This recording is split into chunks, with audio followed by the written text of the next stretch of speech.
Katigorah working journalist গিল্ডে প্রয়াত দুই সাংবাদিক বিমল কান্তি দেব ও মণিশঙ্করপুর কায়স্থ স্মরণে আলোচনা সভা অনুষ্ঠিত। বৃহস্পতিবার সন্ধ্যা 6টা নাগাদ কাটিগড়া ওয়ার্কিং জার্নালিস্ট গিল্ডের উদ্যোগে সংস্থার কার্যালয়ে প্রয়াত সাংবাদিক বিমল কান্তি দেব ও মণিশঙ্করপুর কায়স্থের স্মরণে এক আলোচনা সভা আয়োজন করা হয়। এতে উপস্থিত ছিলেন সংস্থার সভাপতি মঞ্জুর আহমেদ, সহসভাপতি রফিক আহমেদ মজুমদার, সাধারণ সম্পাদক সুমন দাস, কার্যালয় সম্পাদক সৌমিত্র পাল, সংস্থার কর্মকর্তা শানু চৌধুরী, প্রণয় কুমার রায়, মকসুদুল চৌধুরী প্রমুখ। উপস্থিত সাংবাদিকরা উভয় প্রয়াত সাংবাদিকের কর্মজীবনের বিভিন্ন দিক তুলে ধরে বক্তব্য রাখেন। ব্যুরো রিপোর্ট, আজকের পড়া। আমাদের কর্মজীবনে দুই ভাইকে পেয়েছিলাম, আমাদের অত্যন্ত পাশে পেয়েছিলাম ওনাদেরকে। ওনারা নিজেদের অনেক সহযোগিতা করেছেন আমাদেরকে, প্রতিটি ক্ষেত্রে অনেক পরামর্শ দিতে থাকতেন, কিন্তু ওনারা আজ আমাদের মধ্যে নেই। আমরা ওনাদের আত্মার চিরশান্তি কামনা করি। তো প্রায়ত দুই সাংবাদিক কাটিগড়া অঞ্চলের দীর্ঘদিন থেকে ওরা সাংবাদিক কাজ করেছেন এবং আমাদের অনেক পরামর্শদাতা ছিলেন। আজকে আমাদের মধ্যে নেই এবং ওদের কথা আমাদের মনে পড়ছে। কাটিগড়ায় অনেক কাজ প্রতিগুলোর মধ্যে দিয়ে ওরা সাংবাদিকতা কাজ করে গিয়েছেন এবং আমি আশা রাখবো আমরা যাতে ওদের চরিত্রতে আমরা প্রতিফলন করতে পারি, এই আশা এখানে এবং প্রত্যেকে আমরা ওদেরকে মৃত্যু দিবস পালন করতে পারি। আজ স্বর্গীয় বিমল কান্তি দেব মহাশয় এবং স্বর্গীয় মণিবাইস্তের স্মৃতিচারণ সভা। এই স্মৃতিচারণ সভায় আমি নিজে উপস্থিত থাকতে পারায় নিজেকে ধন্য মনে করছি, কারণ মণিশঙ্কর দা যে জায়গায় থেকে সাংবাদিকতা করতেন, ওনার সে জীবনে আমি পেয়েছি ওনাকে।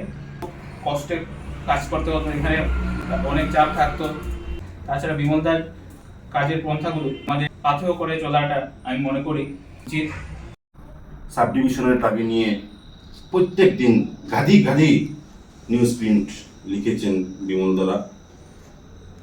ফায়ার ব্রিগেড, কাটিগড়া তখন ফায়ার ব্রিগেড ছিল না, ফায়ার ব্রিগেডের জন্য দিনের পর দিন নিউজ লিখেছেন। এই যে নীরবে একটা আন্দোলন করে গেছেন কাটিগড়ার জন্য, লেখার মাধ্যমে আন্দোলন করে গেছেন।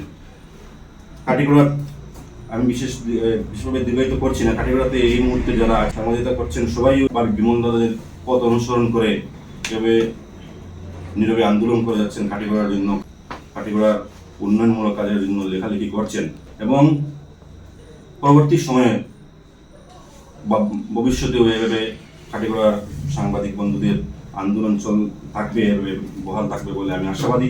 এবং আমি একটা ছোট্ট একটা প্রস্তাব রাখতে চাই। বিমলদা যে রোড থেকে বেরোতেন বছরের পর বছর, একটা সময় ছিল কালাইন বা কাটিগড়া চৌরঙ্গি রোডটা যে ন্যাশনাল হাই রোড, এখন যেটা 6 নম্বর জাতীয় সড়ক, এই জাতীয় সড়কটা অবস্থা খুব বেহাল ছিল। এবং আমি এখন কলেজ লাইফ থেকে দেখতাম বিমলদা উনার গলি থেকে বেরিয়ে ন্যাশনাল হাই রোডের উনার গলির পয়েন্টের মধ্যে উনি ঘন্টার পর ঘন্টা অটোর জন্য বা গাড়ির জন্য দাঁড়িয়ে থাকতেন। আমি মনে মনে ভেবেছিলাম যদি এই যে পয়েন্ট, যেটা যাত্রী অপেক্ষাগার যদি আমরা নির্মাণ করতে পারি, যদি আমরা কেউ আমাদেরকে সাহায্য না করলে আমরা সাংবাদিকরা সবাই মিলে যদি আমরা পারি বিমলদার নামে একটা শেড, আমার মনে হয় বিমলদার প্রতি আমাদের শ্রদ্ধা যে ভালোবাসা আছে, সে শ্রদ্ধাটা আমাদের জানানো যাবে এভাবে। যারা আমাদের অগ্রণী পুরুষ ছিলেন, যারা আমাদের সময়ের যারা সাংবাদিক, তাদের মধ্যে যাদের পথ থেকে আমরা শিখেছি, তাদের মধ্যে বিমলদেব একজন ছিলেন। বিমলদা তো রুজ মানে কালাইন যাওয়া। বিমলদার রুটিন ছিল যে সকালের দিকে বিমলদা কাটিগড়া আসতেন আর বিকেলের দিকে বিমলদা কালাইন যেতেন। কাটিগড়া এলে বিমলদার বৈঠকখানা ছিল রাজুর দোকানের পাশে, যেখানে লায়ক চৌধুরী বসতেন, চেতনা কার্যালয়। সেই চেতনা কার্যালয়ে বিমলদা সকালে আসতেন, দুপুর 2টো পর্যন্ত সেখানে থাকতেন। দুটোর পর বাসায় যেতেন। সন্ধ্যার আগে কালাইন বাজার সানুদার ফার্মেসি, সেখানে বসে লেখালেখি। তারপর রঞ্জিতদার ফ্যাক্স থেকে আমরা পিসিও থেকে ফ্যাক্স করা হতো। এই যে একটা রুটিন ছিল বিমলদার, সেই রুটিনের মধ্যে দিয়েই যে জিনিসটা আমরা দেখেছি, আমি ব্যক্তিগতভাবে উপলব্ধি করেছি যে বিমলদা একজন নিখাত সাংবাদিক ছিলেন। আজকে এইমাত্র শুনলাম যে বিমলদার লেখালেখির কারণে একটা সমিল বন্ধ হয়ে গিয়েছিল, যেটা মানে বলা হয়েছিল যে অবৈধভাবে সেই মিলে কাটাছেড়া চলছে, লাকড়ি কাঠ ইত্যাদি কারবার চলছে। বিমলদা লেখালেখি করেছেন এবং প্রশাসন বাধ্য হয়ে, ফরেস্ট বিভাগ বাধ্য হয়ে সেই সমিলটাকে বন্ধ করে দিয়েছে।